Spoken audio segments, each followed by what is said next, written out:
she still walked home alone. But as soon as she entered, she found her father's memorial altar in complete disarray and Angela shouting for her to go back to her country. Unable to bear it any longer, Xiaoling finally fought back. The two struggled. When Xiaoling came to her senses, Angela had already stopped breathing. Her mother was on her way home, looking at the reagent in her hand. Xiaoling finally made up her mind. She picked up a scalpel, cut her own skin, then peeled off Angela's face, injected the reagent into it, and stuck it onto her own face. After a burst of searing pain, Xiaoling was amazed to find the new skin was rapidly healing.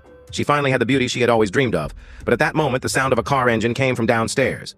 Panicked, Xiaoling tried to change into Angela's clothes, but her aunt suddenly entered. Luckily, she had already hidden the body under the bed. The next morning, the aunt said goodbye and left for a business trip in Europe, not returning for at least 10 days or half a month to avoid being exposed. Xiaoling began to mimic Angela's facial expressions and gestures from her videos.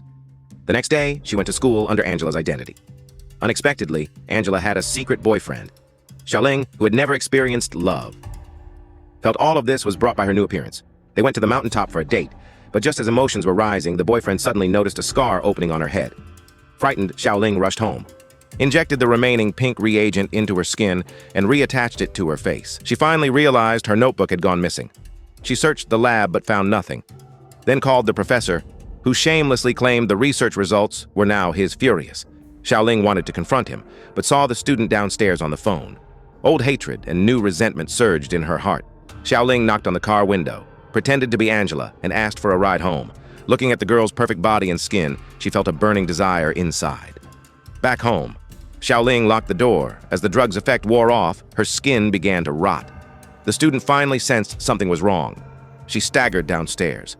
Luckily, due to recent renovations, the living room windows were not yet installed. She escaped to the yard, but the door was also locked. Desperate, she crawled into the pond, but the ripples quickly exposed her. Xiaoling grabbed her hair and drove a drill into her brain.